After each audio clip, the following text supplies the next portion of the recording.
레위기 23장 15절에서 20 교독하겠습니다.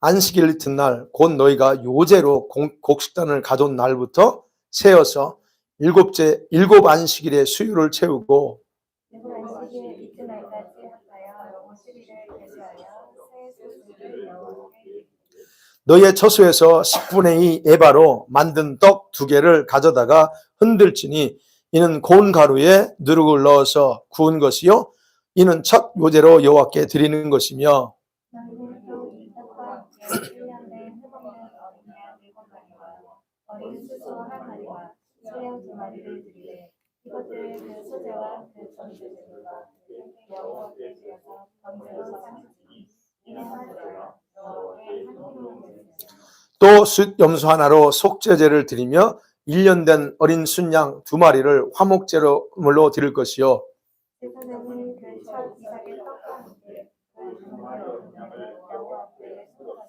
드리시니 이것들은 여호와께 드리는 상물이니 제사장에게 드리소서. 같이 읽습니다. 이날에 너희는 너희 중에 성회를 공포하고 어떤 노동도 하지 말지니 이는 너희가 그 거주하는 각처에서 대대로 지킬 영원한 규례니라. 아멘. 자, 오늘은 77절 또는 오순절이죠. 오순절과 영적 이름이라는 제목으로 절기 4번째를 한번 봅니다. 여러분, 이 77절 우리가 흔히 오순절이라고 말하지만 구약 성경은 오순절이라는 말보다 77절이라는 말이 더 많이 표현되어 있고 또는 맥추절이라고 그렇게 표현되어 있습니다. 그럼 이 77절은 언제부터 카운트돼요? 15절을 보니까 초실절, 즉 그 첫 곡식단을 드린 날, 초실절 그날 계산부터 어떻게 해요? 50일째 되는 날을 지키는 절기예요. 그러니까 유월절 지켰죠? 수장절 함께 이게 이스라엘 사람들은 수장절, 유월절, 그다음에 77절, 그다음에 수장절이라고 그래요. 또 이제 그 가을 절기 중에서 그때 이스라엘 백성들이 지켜야 될 거룩한 3대 절기 중에 하나입니다. 이거는 남자들은 성전에 올라가서 하나님의 얼굴을 배워야 됩니다. 그런 절기 중에 하나라는 거예요. 그래서 77절은 바로 우리가 흔히 초실절에도 말하기도 하고, 그렇죠? 초실절 또는 맥추절이라고 하고, 신약에 와서는 특별히 오순절이라고 말하기도 합니다. 그런 부분에서 보여요. 그러면 날짜로 계산해 보면 6월절이 1월 14일이에요.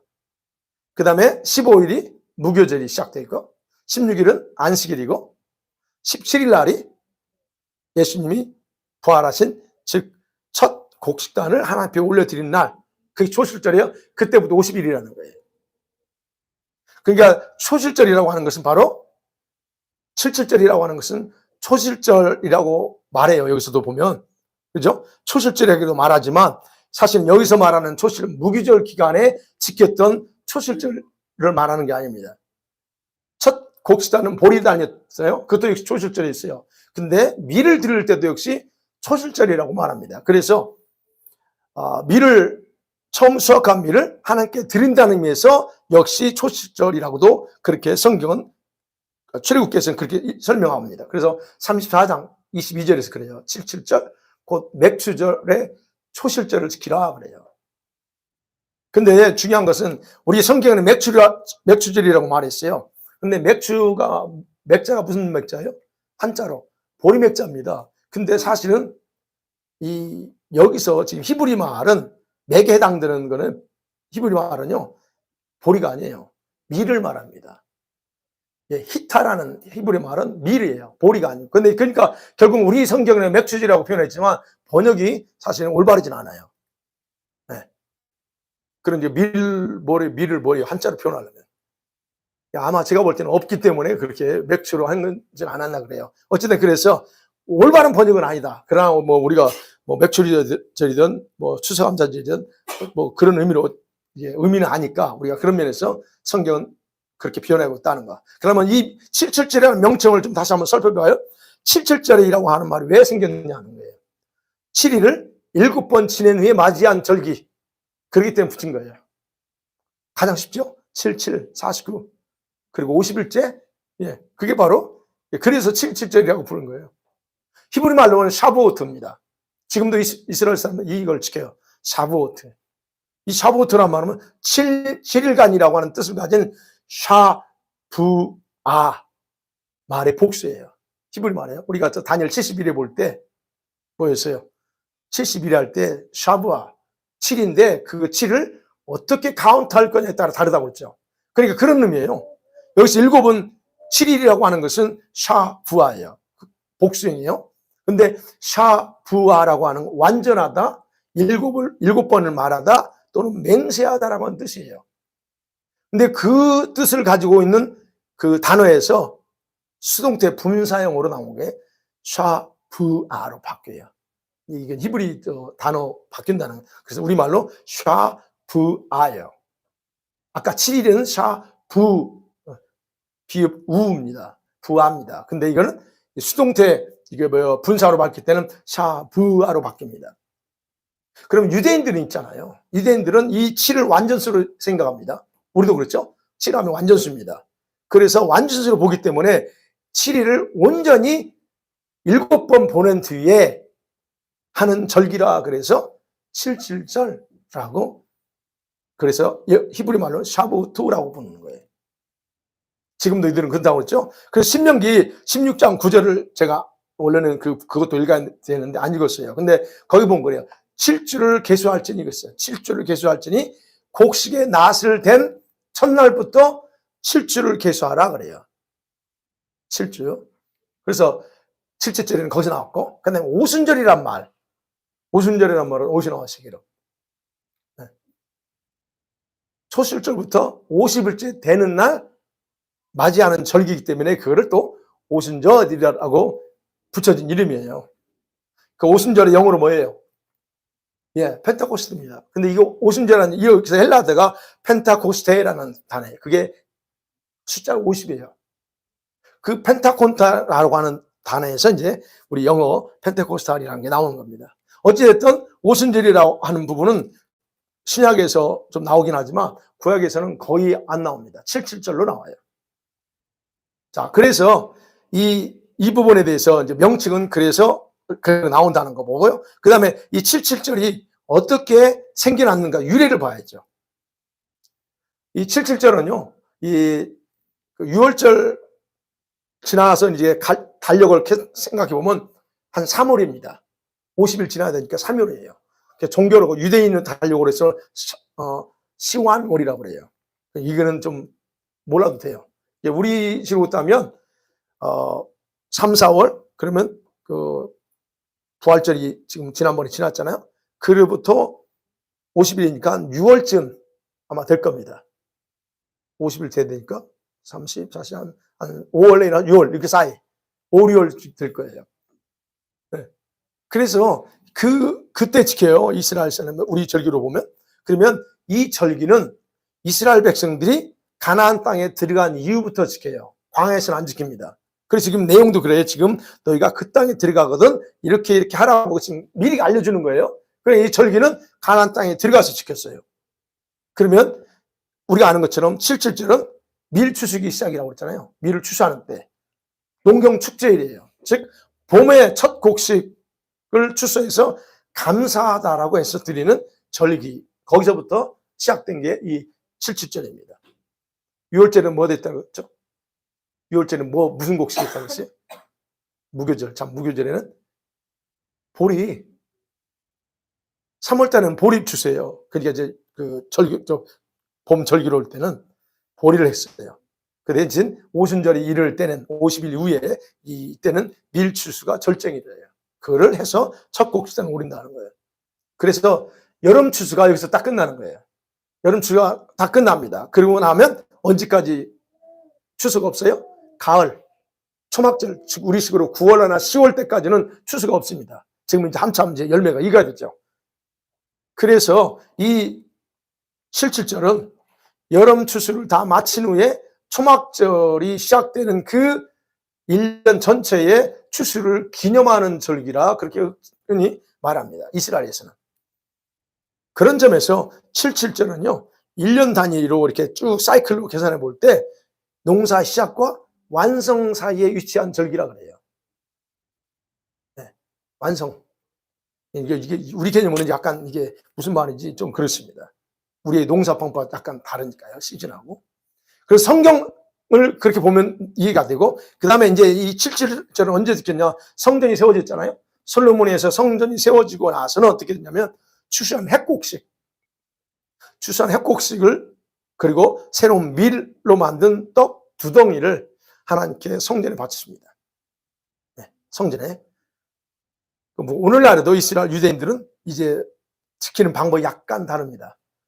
회당에 뭘 장식해요? 꽃과 열매를 장식하고 그 절기를 지금도 그들은 지켜나갑니다. 그러면서 말합니다. 첫 곡식을 햇곡식이라고 그러죠. 우리는 햇곡식을 드리는 날이라고 그들은 그렇게 말을 하면서 하나님께 감사를 올려드려요. 그리고 그것이 이제 신약시대에 와가지고는 오순절이란 명칭으로 신약시대의 절기로 약간 이게 바뀌어 나갑니다. 그렇게 해서 77절이 이렇게 시작됐다는 거예요. 그 다음에 그 77절의 의미가 뭐냐를 한번 생각해 보여요. 77절의 의미는 뭘까? 여러분, 이 77절은요, 초기에는요, 가나안에 들어가서 수확을 할 수 있게 해주신 것에 대해서 하나님께 감사와 기쁨으로 자기 자신을 드리기 위해서, 표시하기 위해서 뭐를 드리면서요? 밀의 첫 추수를 해서 봉헌하면서 감사합니다라고 드렸던 그런 절기예요. 근데 이걸 역사적으로 보면 이스라엘 사람들이 이 절기를 지켰을까? 거의 많이 못 지켰다고 그래요. 왜? 타락하면서, 그잖아요. 사사시대 넘어가 봐요. 이제 여호수아 시대는 가서 정복하느라고 그랬어요. 그때는 여호수아가 살아있을 때는 나름대로 이제 하면서도 했겠죠. 그러나 사사시대 넘어와서는 완전한 타락으로 접어들었기 때문에, 그때 사사기를 보면 혼탁해요. 그렇기 때문에 그때 지키지 못했을 거라 말합니다. 그 다음에 열왕기 시대에 왔을 때 어땠을까? 그때도 역시 이제 좋은 선한 왕들이 나왔을 때는 종교 교육을 하고 하면서 좀 지켰지만 그렇게 잘 지키지 못했다고 그래요. 솔로몬이 통치할 때는 지켰죠. 그러니까 성전 시대에 와서는 바로 그렇게 그런 어떤 재물을 가지고 떡을 만들어 가지고 그런 식으로 바쳤다는 거예요. 그러니까 성전이 파괴되기 전까지는 어찌됐든 그들이 선한 왕이 나타나면 율법대로 잘 지키고, 그러지 못할 때는 지키지 못한, 그냥 완전히 온전하지 못한 그런 절기로 지켰다라고 대부분 학자들은 그렇게 얘기하고 있습니다. 자, 그러다가 바벨론의 포로가 됩니다. 그렇죠? 바벨론 포로가 되면서 어떻게 이 77절을 지키는 의미가 바뀝니다. 시내산은 뭘로 바뀌냐면, 시내산에서 모세가 율법을 받은 것을 기념하는 의미로 이 77절을 지켜요. 네. 바벨론 포로가 됐죠. 그 다음에 예루살렘이 완전히 파괴됐죠. 그래서 포로 끌려갑니다. 그런 상황에서, 자, 포로 생활하면서 거기서 어떻게 농산물을 가지고 하나님께 제사하고 감사하다고 할 수 있을까? 쉽지 않았다는 얘기예요. 어려움을 겪게 돼요. 그러니까 그 절기의 의미는 아는데 실제로는 생활이 안 되니까 그들이 의미를 바꾸기 시작하는 거예요. 모이긴 모여야 되고 지키긴 지켜야 되는데, 그래서 바뀌기 시작해요. 그래서 여러분, 출애굽기 19장 1절에 보면 이스라엘 백성이 애굽을 떠나서 시내산에 도착한 때가 3월이에요. 3월. 그리고 애굽을 떠난 지 50일이 걸려서 시내산에 도착했다는 거예요. 그래, 이런 것에 근거해서 이 유대 랍비들은요, 바로, 오순절에 모세가 시내산에서 율법을 받았던 때가 바로 이 오순절일 것이다라고 이게 의미를 부여하는 거예요. 그래서 이제 77절을 포로 때는 이렇게 바꾼 거야. 이거는 율법을 받은 날을 기념하는 거야로 바꿨다는 얘기예요. 네, 그렇게 바꾼 거예요. 그러니까 지금도 그들은 그런 의미로 역시 지키고 있다. 그러면 이제 중요한 건, 우리가 결론은 그들이 어떻게 지키든 간에 이 의미는 그렇다는 거예요. 77절은 이때부터 단순한 절기가 아니에요. 포로 이후부터는 하나님으로부터 율법을 받아서 세월해온 언약 공동체가 된 것을 기념하는 의미를 지닌 절기로 변하기 시작한다는 거예요. 그래서 유대인들은 바로 오순절을 지키면서, 신약시대요, 오순절을 지키면서 자기들이 새 언약에 의해서 새로운 삶을 출발한 그런 백성이다라고 하는 의미를 부여하면서 그들은 이렇게 절기를 그때까지 계속 이제 지켜왔다는 얘기입니다. 그 다음에 세 번째 이 7절의 의미는 뭐냐면, 이제는요, 오순절날 신약시대 넘어와서 뭐가 일어나죠? 성령이 강림하시죠. 성령이 이 땅에 강림합니다. 그 이후부터는 이제 뭘로 바뀔까요, 그럼? 오순절이 뭘로 바뀌어요? 성령 강림을 기념하는 의미로 지켜지고 있다는 얘기예요. 물론 지금 현재 유대인들은 그 의미를 두지 않지만, 이제 우리 기독교계에서는 그거를 성령 오순절 날을 성령 강림으로 기억하고 지킨다는 겁니다. 예수님이 부활하셨죠? 부활하신 후에 50일째 되는 날이 바로 오순절이잖아요. 그날이 7일절이고 그날이 성령이 이 땅에 임하셨습니다. 이런 점에서 구약에서 지금 우리가 봤던 레위기에서 본 이 7일절은 신약시대의 성령의 강림을 상징하는 예표라는 거예요. 그리고 예수님을 통해서 구원의, 영적인 구원의 시작이 완성되고 그 다음에 교회 시대가 시작됐다라고 하는 것을 알리는 의미를 바로 이 오순절에 두고 있다는 얘기예요. 그래서 여러분, 우리가 이제 이 부분에서 결론적으로 맺으면 이 이스라엘 랍비들이 아까 그랬잖아요. 7.7절을 포로위원인 의미를 부여했다. 율법을 받은 걸로 기억하고 우리가 새로운 언약 백성이 됐다는 것을 의미를 두고 지킨다고 아까 우리가 인정한다면, 그래서 인정한다면 7.7절은 출애굽한 후에 50일이 되는 날, 모세가 율법을 받은 날을 기념한 것이라고 우리가 그게 그렇게 될 거고, 그 다음에 신약의 오순절은 어떻게 바뀌어요, 그럼? 의미가 바뀐다고 그랬잖아요.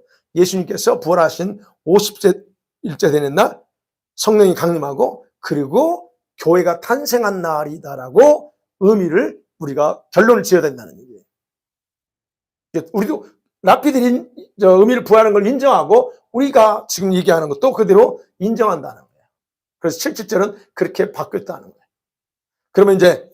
그러면 7.7절은 어떻게 지키냐, 이제 조금 이제 구약시대에 나온 거니까 7.7절은 어떻게 지키라고 나요? 오늘 레위기 23장에 보니까 나옵니다.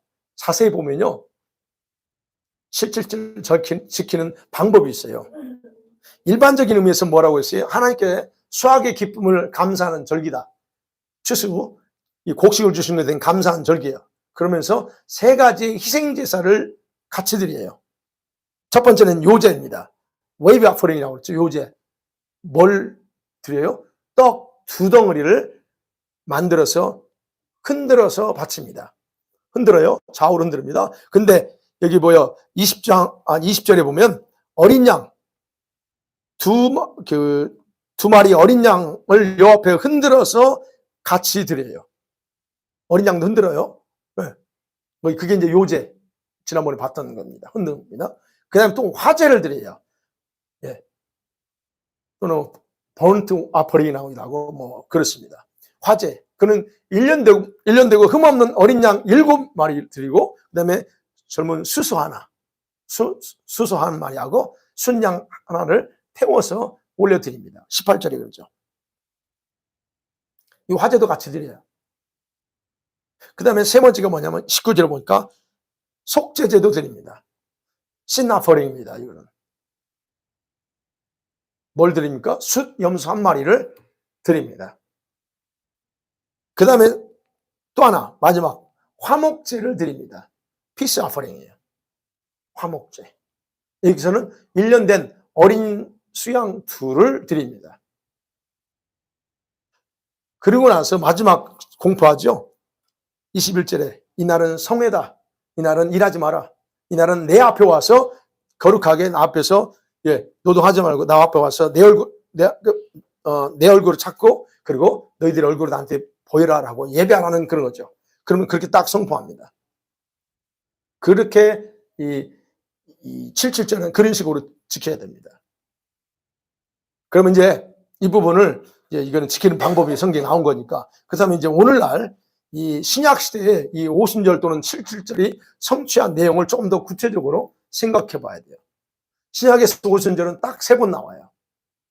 사도행전 2장에 여러분 자랑 나오고 그 다음에 20장 16절에 또 나옵니다. 그 다음에 고린도전서 16장 8절에 오순절이라고 하는 단어가 나옵니다. 그런데 특히 우리가 생각해야 될 건 사도행전 2장이에요. 이 2장은 이스라엘 백성과 신약교회를 이어주는 역사적인 고리가 연결고리 역할을 하기 때문에 2장이 굉장히 중요해요. 자, 신약의 오순절, 사도행전 2장에 나오는 그거 보면 그때 당시 어땠습니까? 우리가 스토리 알죠. 세계 각국에 흩어졌던 유대인들이 다 예루살렘에 오순절 절기를 지키려고 왔습니다. 근데 그 절기에는 유대인들만 오지 않았어요. 디아스포라 유대인만 온 게 아니고 개종한 이방인들도 예루살렘에 방문해서 굉장히 복잡했습니다. 근데 이때가 오순절이 우리 태양력으로 5월에서 6월이라고 그랬어요. 그러면 이때 지금 저 로마나 지금의 그 소아시아 또는 터키 어디야 지금의 유럽이죠. 유럽에 살던 흩어져 있던 유대인들이 절기에 와야 돼요. 그러면 그때 당시는 교통로가 뭡니까? 해상로가 제일 빨라요. 배 타고 와야 돼요. 그러면 그때 당시 5월, 6월은 지중해를 건너는 그 해상령이 가장 안전하고 무리 없이 사고 없이 올 수 있는 때였어요. 그러니까 많은 이방인들도 같이 온 거예요. 그러한 때에 사도행 2장에 보니까 성령이 강림하십니다. 그걸 다 지켜봤죠, 사람들이. 그러면서 동시에 신약교가 탄생했다고 하는 거예요. 이게 중요한 사건이라는 거예요. 제자들이 예수님의 명령을 따랐잖아요. 예루살렘 떠나지 말라. 언제까지? 위로부터 성령이 너에게 주어질 때까지 떠나지 말라. 그 말을 듣고 지켰잖아요. 그게 바로 그 오순절, 그런 걸 볼 때 이 오순절 자체 또는 구약성경의 말처럼 77절 그 자체가 하나님께서 계획하신 그때 어떤 카이로스가 거기 있었다는 것을 알려주는 사건이 바로 그때 터졌다는 얘기예요. 베드로의 설교를 듣고 회심한 숫자가 몇 명이죠? 3,000명이에요. 그 오순절 성교 3,000명 회개합니다. 그러면서 동시에 최초의 신약교회 거기서 탄생하는 거예요. 베드로 설교를 통해서 어디에서? 오순절날 탄생한 거예요.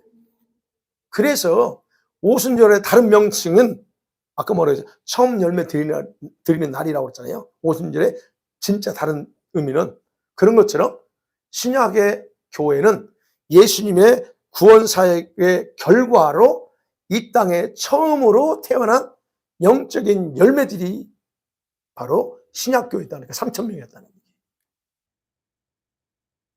근데 더 중요한 건 뭐예요? 2장, 사도행전 2장의 오순절이 안식일 다음 날이었다는 거예요. 그러니까 예수님이 언제 부활하셨어요? 안식일 다음 날 부활하셨어요. 그죠? 근데 오순절이 바로 안식일 다음 날이야. 그러니까 결국 뭐냐면 교회가 최초의 교회가 베드로의 설교를 통해서 오순절 탄생한 날이 무슨 날이에요? 안식일 다음 날이에요. 예수님 부활하신 날. 그런 부분에서 상당히 신약의 그 성취 내용을 짧게 제가 살펴봤어요. 자, 그렇다면 이제 마지막으로 하나. 이 77절이 가지고 있는 영적인 더 깊은 의미가 뭐냐는 거예요. 자, 우리가 하나님께서 초실절의 첫 열매 한 단을 받았다고 그랬잖아요. 그 6월절, 무교절 초실절 때요. 그리고 나 4주가 지난다고 그랬죠. 77에 49지 4주가 아니죠. 4주, 맞아요. 4주. 49일 지나고 50일째 되는 날이 바로 이 절기를 왜 정하셨을까에 대한 그런 목적을 정확하게 우리가 이해할 필요가 있다는 거예요. 왜 하나님이 그것도 50일 날, 50일째 되는 날, 맥주, 즉, 밀 추수를 드리려고 했을까 하는 거예요. 하나님께서 무언가를 계획하시고 그렇게 절기를 정하셨을까? 우리가 지금 생각하면 뭔가 정해놓고 했다는 거예요. 그걸 알 수 있다는 얘기예요, 지금. 그렇잖아요. 6월절, 무교절, 초실절. 여기 하나님 구원 계획이 있었어요. 그 속에 하나님 비밀을 숨겨놨다고 그랬죠. 그렇다면 이 77절 절기 속에 하나님은 어떤 비밀을 숨겨뒀을까 하는 거예요. 근데 우리가 이걸 찾아야 된다는 겁니다. 절기 속에 비밀이 있다고 그랬어요. 찾아야 돼요. 자, 그 비밀을 찾아낼 수 있는 정보가 바로 레위기 23장입니다. 자, 77 절기를 세는 그 방법이 15절 나오죠? 예. 무교절, 초실절 첫 보리단을 드린 날부터 세어서 7 안식일의 수일을 세우라 그래요. 단순히 중요한 건 여기서요. 단순히 7일로 계산하지 않고 7일째 해당되는 안식일을 중심으로 해서 설명하고 있다는 거예요. 그죠? 7 안식일에 수일을 채우고 그다음에 16절에 7 안식일 이튿날까지 합하여 50일을 계수하라 그럽니다. 여기서 7째 날 해당되는 안식일을 7 안식일에 수를 세네요. 여러분 7 안식일 이튿날까지 그는 바로 초실절도 제가 알죠. 안식일 다음 날이었다. 그럼 하나님의 계산 방법에 있어서 여러분 7일째 되는 날에 성취되는 것을 알려줘요. 뭔가 있다는 얘기예요. 7일째. 제가 또 여러분 연상에 대해 다니엘의 그 70번째 안식, 70년 안식일, 그와 같은 의미로 우리가 생각해야 된다는 얘기예요. 이것도. 안식일 기준에, 즉 7일째 안식일을 기준으로 해서 이야기하고 있다는 거예요. 그러면 6월절 그 안식일 다음 날이 주님 부활한 날이 있죠. 그러면 7.7절 되는 안식일 다음 날, 7째 날, 그 안식일 다음 날이 뭘 드려요? 새 소제를 드렸어요. 여기서. 그죠? 16절에 보면 새 소제를 여호와께 드리라 그래요. 새 소제. 언제? 안식일 다음 날. 그게 포인트라는 거, 안식일 다음 날. 그럼 안식일 다음 날 뭐예요? 그 의미로 똑같다는 게 안식년 다음에는, 우리 안식년 작년에 이번 안식년 다음이 지금 해고 지나고 있잖아요. 그러면 이 다음에는 새로운 시간을 카운트하는 데 있어서 매우 짧은 시간을 의미해요. 안식년이 지나는 그 다음 새로 시작되는 이 첫째 1년, 그거는 굉장히 짧은 시간을 의미합니다. 그러니까 짧은 시작점에 하나님의 계획이 성취된다는 거예요. 즉, 이해가 되시죠? 안식일 다음 날. 네.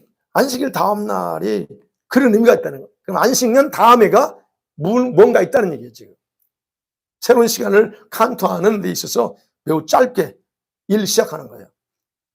그건, 네. 그렇다고 하면, 이제 그거는 그냥, 생각해 보고요. 자, 그러면 이걸 추수의 관점에서 첫 열매를 드리는 거잖아요. 그러면 추수의 관점에서 생각할 때 이 영적인 의미가 뭐냐는 거예요. 자, 아까 그랬죠. 초실절 때 볼이 첫 단을 드려요. 무교들 초실절 때 볼이 첫 단을 드리면 실제 봄 추수는 다 시작돼요. 그리고 그 예수님께서 그거를 부활의 첫 열매라고 그렇게 설명했고, 그리고 그부터는 모든 사람들이 부활하게 된다. 그렇게 말씀드렸죠. 그리고 그때 추수되는 모든 보리도 하나님이 합당하게 여긴 것이 된다라고 제가 설명했습니다. 자, 그런 다음에 추수되는 밀은 뭐라고 그랬어요? 제가 주일날 설교한 것 같아요. 밀 추수는 뭘 의미하느냐? 밀은 타작해야 돼요. 보리는 껍질이 얇기 때문에 쉽게 벗겨지는데 밀은 껍질이 두꺼워서 그냥 이게 안 돼요. 탈구가 안 돼. 그래서 어떻게 된다고? 때려야 돼. 때려야만이 그 밀이 속이 까져나와요. 그걸 그 단어 의미에서 트리빌룸이라고 그랬어요, 제가. 트리빌룸이 뭐예요? 환란이에요, 환란. 거기서 트리빌레이션이 나왔다고 그랬죠. 그러니까 이 타작이라고 하는 단어가 환란인데 바로 이 밀을 추수한다고 하는 부분은 결국 환란의 기간을 지난 후에 추수되는 것을 상징하는 것이 밀추수라 하는 것을 우리가 알 수 있다는 얘기예요. 그리고 77절에 특징이 있어요. 다른 절기와 달라요. 77절은 뭐냐면 정해진 하루가 절기예요. 다른 날은 7일 뭐 이렇게 지키잖아요. 근데 이 77절은 하루 또는 이제 너무 많아가지고 그러면 이틀이요.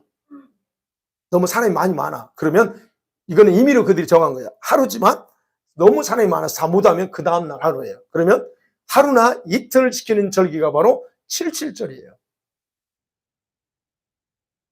그러면 그 하나에 어떻게 하냐면 남자들은 다 하나님 택하신 곳으로서 하나님의 얼굴을 배워야 되지만 나머지들은 뭐 하느냐?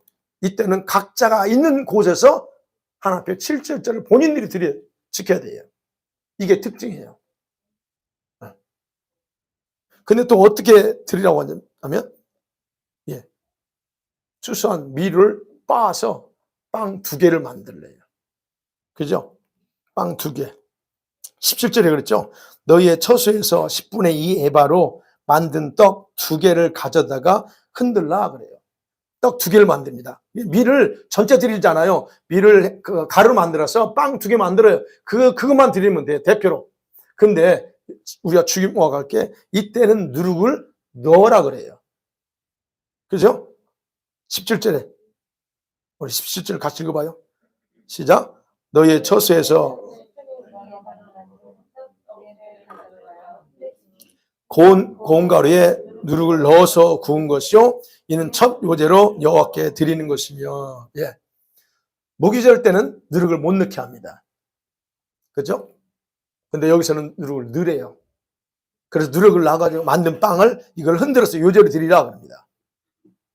그럼 여기서 누룩을 넣는 건 뒤에서 얘기하고요. 그러면 여기서 이 밀추수, 이 맥추절 또는 칠칠절을 지키라고 할 때 왜 떡, 무교병, 무교병이 아니고 유교병을 만드는 거예요?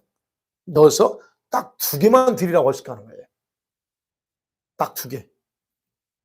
여러분, 여기에 영적인 의미가 있다는 얘기예요.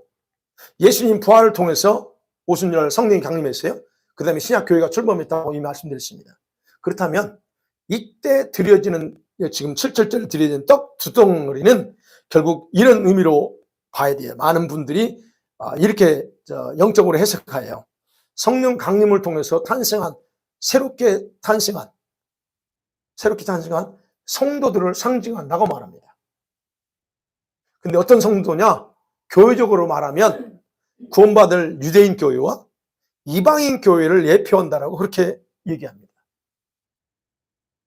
여러분, 예수님이 부활하시고 나서 신약시대 이방인에게 복음이 전파되면서 이미 유대인, 이스라엘 중심으로 한 유대인 믿는 자들이 있으면서 동시에 이방인 출신인 이방인들을 믿는 성도가 있어요. 그래서 에베소서 같은 거 보면 이방인 교회가 따로 있고 유대인 교회가 따로 있어요. 그래서 이거를 둘로 하나 해야 된다. 원 뉴맨. 거기서 나오는 거예요. 이방인과 유대인은 절대 하나가 될 수 없어요. 왜요? 유대인들은 이방인을 개라고 생각해요. 자기들만 특별히 선택받은 자라고 생각해요. 근데 하나님은 그렇게 안 봐, 이제. 그래서 하나님에게는 이방인도 자기 자녀니까 상관없지만 문제는 유대인들이 그렇게 생각해요. 그래서 유대인 교회 있고 이방인 교회로 해서 그래서 그것이 하나가 되는데 바로 지금 떡 2덩어리를 드렸다고 하는 건 바로 그런 의미예요. 앞으로 구원받을 유대인들과 이방인 교회가 바로 여기에 포함되어 있다라고 예표한다는 거예요. 두 떡을 드렸다고 하는 것은. 예수님이 구원 완성을 하잖아요. 그러면 장차 바로 이런 2 교회가 탄생하는데 이거를 하나님께 바친다는 것을 상징적으로 보여주는 게 떡 2덩어리를 드린다라고. 그것도 유교병, 무교병이 아니에요. 유교병을 드린다는 거예요. 이 부분은 좀 이해가 쉽죠? 네. 그렇기 때문에 바로 이 77절 절기 속에는 뭘 담고 있냐? 장차 생겨날 이방인의 구원이 계시되어 있다라고 우리가 보는 거예요. 자, 그러면 또 하나 생각을 아까 말씀드린 누룩을 넣으라 그랬어요. 무교절 때는 절대 누룩 넣지 마 그러겠는데 여기서 넣으래요. 아니, 그럼 넣으라고 하는데 이유가 있겠죠? 그죠? 여러분, 누룩은 뭘 상징한다고 그랬죠? 부정적으로 죄를 상징한다고 그랬어요. 그래서 죄를 상징하기 때문에 무교절에는 무교절 때 소제를 드리잖아요. 누룩을 못 넣게 하는 거예요. 왜요? 왜냐하면 무교병이신 예수님, 그분이 죄 없으신 분을 상징하기 때문에 그래요. 맞죠? 예수님 죄 없는 분이야. 그분이 그 무교절날 무덤에 계셨어요. 그런데 777 여기서는 지금 누룩을 넣어서 빵을 만들어요. 이게 바로 유교병이라고 한자로. 누룩을 넣은 빵, 유교병. 그럼 이것에 대해서 우리가 2가지로 해석해요. 누룩을 넣으라는 건 긍정적인 의미예요. 이거 하나는 긍정적인 거, 부정적인 의미인데 긍정적인 의미에서 누룩은 부풀게 하는 거잖아요. 네, 부풀게 하는 거. 그건 뭐냐면 신약교회가 생김을 통해서 이런 복음의 확산을 통해서 교회가 생겨요. 이방인 교회가 어떻게 생겨요? 복음이 전파됨을 통해서 생겨나야 돼요. 그러니까 누룩을 넣었다고 하는 것은 바로 복음이 확장되는 걸 상징하는 의미이기 때문에 누룩을 넣으라고 했다는 거예요. 그러니까 신약시대에서 복음이 계속적으로 확장되게 나가서 지금은 이방교회 더 크죠. 그런 의미가 있다. 그래서 유교복은 성령의 역사를 통해서 땅끝까지 복음이 확산되는 부분을 포함하고 있기 때문에 그런 의미가 담겨져 있고, 그래서 누룩을 넣으라고 했다는 거. 그 다음에 또 하나, 누룩은 죄를 상징한다고 했잖아요. 네, 죄를 상징한다고 하는 건 뭐냐면, 이게 예수님과 관련된 게 아니고, 이 오순절날, 77절날 교회가 탄생했잖아요. 그럼 이 탄생한 교회는 어떤 교회냐 하는 거예요. 죄가 없는 교회냐? 그런 의미가 아니라, 즉 죄를 상징한다고 하는 의미에서 이 신약에 탄생하는 이방인 교회든 유대인 교회든 그런 죄 없는 의인들이 모이는 게 아니고 구원받은 죄인들이 모이는 곳이다 라고 하는 것을 상징하는 걸로 의미하고 있다. 그 교회 안에는 누가 있어요? 구원받았지만 죄인들이다. 누룩을 가지고 있어요, 우리가. 바로 그런 의미에서 누룩을 넣으라고 했다는 게 두 가지 의미 있다는 얘기예요. 그러니까 우리가 완전하지 않다는 거예요. 그럼 어떻게 날마다 누룩을 제거하는 그런 과정을 우리가 거쳐야 되죠. 바로 그런 의미에서 이 누룩을 이 77절 때는 누룩을 넣어서 빵을 만들라 했다 하는 거예요. 그다음 마지막 하나 더, 이 77절을 지키는 데 있어요. 영적인 의미에 있어서 이거 있어요. 하나님께서 주신 복을 받은 대로 힘을 다하여서 예물을 드리는 절기다 하는 거예요. 그렇죠? 그게 맞아요? 그러면 이미 베풀어 주신 하나님의 축복에 대한 감사와 헌신의 삶을 살아야 된다는 게 거기에 담겨 있다는 거예요. 그래서 출애굽기 23장 15절에 보면 빈손으로 내고 오지 마 그래요. 77절 지킬 때 이 하나님 앞에 나갈 때는 빈손은 못 갑니다. 뭔가 가져오래요. 재물을 가져오래요.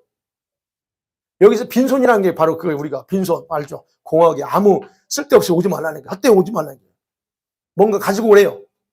그럼 여기서 내게 보이지 말라고 하는 건 나타나지 말라는, 방문한다는 거죠. 히브리 뜻이 방문하다. 하나님 앞에 올 때 방문객으로 오지 말고 뭔가 귀한 걸 가져와서 바치면서 오라는 얘기거든요. 그렇다면 이 말을 직역하면 그래요. 나에게 공허하게 나타나지 말라는 거예요. 이 말에 두 의미가 있어요. 두 가지. 하나는 뭐냐면 하나님 앞에 나올 때는 예물을 갖고 오라는 거. 그냥 아무런 의미씩 그냥 하나님의 성소를 찾지 말라는 거예요. 그래서 여러분과 저와 여러분이 주님 앞에 나올 때는 그래서 예물을 드리는 거예요. 우리가 예물을 드리죠. 지금 예물은 뭐예요? 헌금이죠. 그래서 여러분 예배당 올 때는 반드시 예물을 드려야 돼요. 그러니까 이제 이대로 하는 경우는 수요일날 예배 때마다 드립니다. 근데 우리는 안 하니까 걱정하지 마시고 주일날 하나님 앞에 주일날 충실하게 하시면 돼요. 그리고 11조나 이런 건 당연히 해야 되는 거고 그거 충실하시면 됩니다. 그 다음 두 번째는 이 빈손으로 오지 말라고 하는 말씀의 의미는요, 절기의 근본 정신이 뭐냐는 거예요. 절기의 근본 정신을 잊은 채 형식에만 치우쳐 절기를 지키러 나오지 말라는 얘기예요. 무슨 말이에요? 우리식으로 따르면 타성에 젖은 신앙생활 하지 말고 진심으로 하나님께 감사하면서 신앙생활하는 의미입니다. 우리가 하나님 앞에 예배하러 옵니다. 특별히 주일을 우리가 주일을 중요성을 두고 옵니다. 근데 주일날 올 때 주일이니까 오는 식으로 오지 말라는 게예요. 타성해졌어. 오늘 주일이네. 주일 성수해야지. 그냥 그런 식으로 오지 말라는 얘기예요. 바로 그 빈손 오지 말라는 의미가 그거 있다는 거예요. 그러니까 저와 여러분이요, 우리 신앙 항상 돌아봐야 돼요. 내가 주일날 예배당에 예배로 갈 때 어떤 마음으로 가는가 여러분 스스로 살펴야 돼요. 그래서 제가 그랬잖아요. 오늘도 성경부터 그랬죠. 토요일부터 준비하라. 토요일부터 마음 준비해. 기도하고 9시부터 가족들이 모여서 기도하라고. 제발. 기도하는 거하고 안 하는 거 달라. 그거를 얘기하는. 그래서 올 때 진짜 예배자로 와야 된다. 이게 바로 그런 의미가 담겨져 있다는 겁니다. 결론입니다. 이제 말씀의 최종 결론이에요. 여러분 7.7절 핵심이 뭐예요? 그냥 간단하게 추수한 곡식에 대해서 하나님께 감사하면서, 하나님, 이렇게 하나님께서 이렇게 내 삶 가운데 농사에 개입하셔가지고 이렇게 얻었습니다. 그래서 하나님 허락해 주셔서 감사합니다라고 드리는, 그게 바로 저기가 이 7.7절의 핵심이에요. 그럼 어떻게 감사해야 되는가 하는 부분에 대해서는 나왔죠. 각 사람에게 하나님이 베풀어 주신 대로 그 복대로 복을 가지고 힘껏 하라 그래요. 내가 할 수 있는 거. 내가 만불을 벌, 예를 들어서 한 달에 만불 벌었어. 그러면 여러분이 할 수 있는 게 얼마일 것 같아요? 그거 하라는 거예요. 만불 벌었는데 한 500불 내면은 500불도 많아. 100불만 해. 여러분이 그렇게 하라는 거예요. 그거 힘껏, 여러분이 할 수 있는 힘대로 인식하지 않게. 그게 바로 지키는 방법이에요. 근데 거기에 또 그랬죠. 여기 77절 절기에 하나님의 구속의 비밀이 숨겨져 있다 그랬죠. 구속이. 그게 뭐예요? 성령 강림하고 교회 탄생. 이방교회와 유대인교회가 하나님께 드려졌다는 그 의미가 있다는 거예요. 그러니까 예수님의 십자가 사건과 부활을 통해서 나타난 열매가 오순절날 추수해서 드렸잖아요. 네. 이방교회, 유대인교회를 드렸. 그럼 이방인은 우리는 이 77절 또는 오순절 열매의 한 부분이에요. 저와 여러분이. 이해가 되죠? 맥센스죠? 그런 다른 한 부분에서는 유대인 교회가 이제는 열매로 올려드려야 될 때예요. 로마서 12장, 11장에 보면 그럽니다. 이방인의 충만한 수가 돼서 하나님께 다 바쳐지면 오순절의 열매요. 다 바쳐지면 그때 누가 와요? 돌아서요? 유대인들이 돌아서요. 그럼 지금이 바로 한 부분, 우리 이방인의 열매는 거의 많이 맺혀져서 하나님께 바쳐졌어. 근데 남은 거 뭐예요? 유대인이 열매를 하나님께 올려줘야 돼요. 근데 그 시즌이 지금 다가오고 있다는 거예요. 그런 부분에서 우리가 지금 이제 이방인은 우리 입장에서 해야 될 게 저는 결론이 두 가지로 해야 돼요. 이렇게 열어가신 하나님의 축복에 대해서 있는 힘대로 하라고 했잖아요. 그렇다면 우리 자신이 여러분과 이제 1:1 관계 속에서 하나님께 헌신하는 걸 주저해서는 안 된다는 거예요. 여러분이 힘껏 하세요. 섬기래요. 그 다음에 또 하나는 다른 열매. 우리는 이방인의 열매를 맺었어요. 근데 다른 열매인 유대인 교회가 온전한 열매를 맺어지도록 우리가 해야 될 뭐냐. 그들을 협력하고 그들이 돌아설 수 있다면 그런 연합하고 원유면을 이룰 수 있는 일을 우리가 하는 데 있어서 앞장서야 된다 하는 거. 이게 우리가 해야 될 일이다 저는 봅니다. 그래서 여러분과 제가 지금 개인적으로 한다면 할 수 있다면 맞지만 우리는 교회적으로 이스라엘 돕고 이스라엘 기도합니다. 그러니까 그 부분에서 여러분이 좀 이스라엘에 대해서 조금 더 신경 쓰고 더 깊이 기도하는 그런 삶을 산다면 우리는 사실 이 첫 열매 이 이방인으로서 그 모든 일을 주님 앞에서 최선을 다함으로 온전히 이룰 수 있다고 생각합니다. 아멘.